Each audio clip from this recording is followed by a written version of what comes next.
saya akan dibacakan hadis yang ketiga pada siang hari ini. Terlebih dahulu saya ingin memberikan suatu hal yang ingin saya sampaikan berkaitan dengan masalah ilmu, di mana dalam mencari ilmu itu kita diutamakan. Mulai dari kita di dalam kandungan, kita lahir sampai kita menjelang, sampai kita di dalam kubur pun kita tetap untuk mendapat tuntunan ilmu. Dalam ilmu sendiri, dalam bahasa Arabnya itu ilmun, artinya ada 3 huruf, yaitu ain, lam, dan mim. Di mana makna filosofi dari huruf ain, lam, dan mim ini sangat tinggi. Dalam ilmu kita mencontoh huruf ain, di mana huruf ain itu huruf yang menganga. Ibarat orang itu yang selalu lapar akan ilmu. Jadi simbol ain itu bagaimana dia huruf menganga, yang selalu orang kalau lapar itu menganga. Artinya kita berharap untuk selalu mendapatkan suapan ilmu. Itu huruf ain. Selanjutnya setelah huruf ain bertemu dengan huruf lam, di mana huruf lam ini menjulang tinggi ke atas. Simbol ini menandakan bahwasanya mencari ilmu itu kita upayakan setinggi-tingginya. Jadi kita haus akan ilmu, mencari ilmu setinggi-tingginya. Dan terakhir disimbolkan dengan huruf mim, di mana huruf mim ini melingkar dan ke bawah. Artinya ilmu yang kita sudah dapatkan kita ikat, tapi kita tetap tunduk tawadhu, tidak berlaku sombong.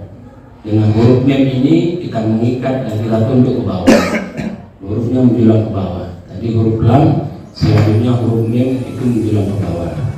Itu makna daripada ilmu. Maka daripada itu, para jamaah sholat zuhur yang dirahmati Allah, sebelum hadis ini dibaca, itu yang bisa kami sampaikan. Baik, selanjutnya akan saya bacakan hadis yang ketiga dari buku Syarah Hadis Arba'in dari Nawawiyah.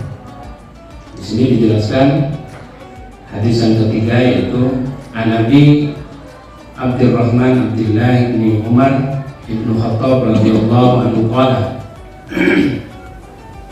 Sami'tu Rasulullah sallallahu alaihi wasallam yaqulu buniyal Islamu ala khamsin syahadatu an la ilaha illallah wa anna Muhammadar Rasulullah wa iqamus shalah wa ita'uz zakah wa hajjul baiti wa shaum Ramadan. Rawahu Bukhari wa Muslim. Di mana makna daripada hadis yang ketiga ini yaitu dari Abdurrahman, dari Abdullah bin Umar bin Khattab radhiyallahu anhu, dari Sayyidina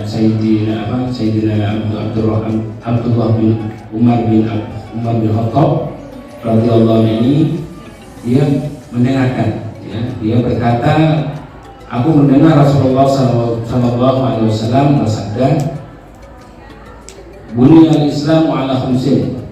Islam itu dibangun di atas 5 perkara. Syahadatu an la ilaha illallah wa anna Muhammadar Rasulullah.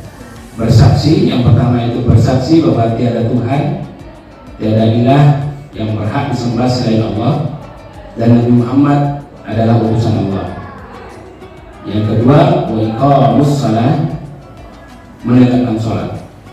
Wa ita'uz zakah, yang ketiga yaitu menunaikan zakat. Wa hajjul baiti, dan melaksanakan haji. Wa shaum Ramadan, dan puasa di bulan Ramadan.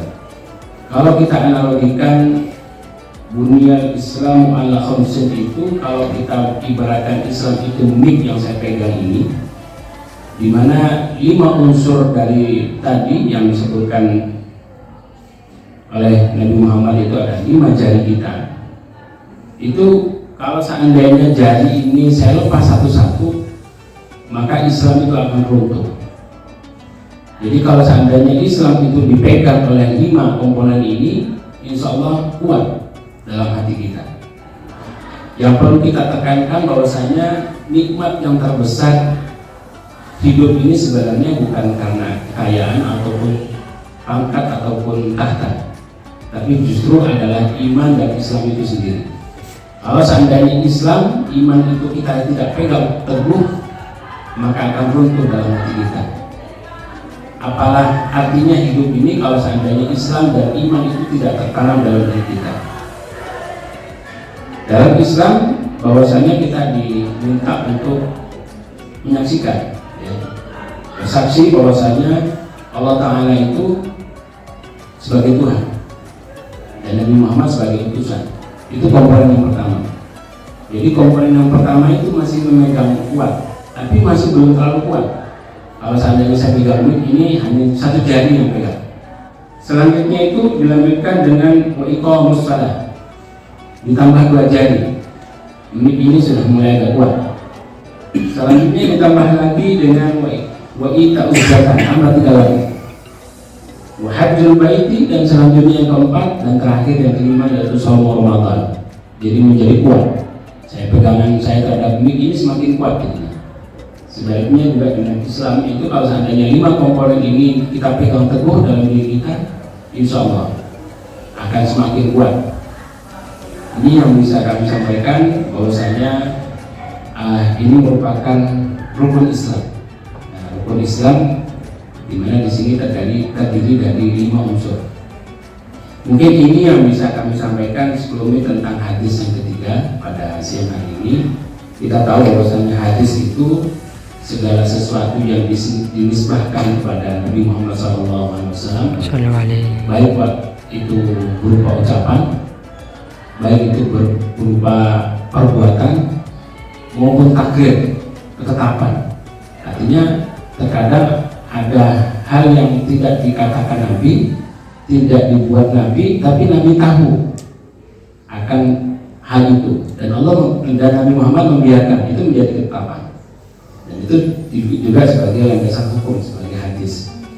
Nah, sedangkan yang disampaikan barusan sami itu Rasulullah, itu berarti Sayyidina Umar bin Khattab ini mendengar langsung dari Nabi Muhammad SAW.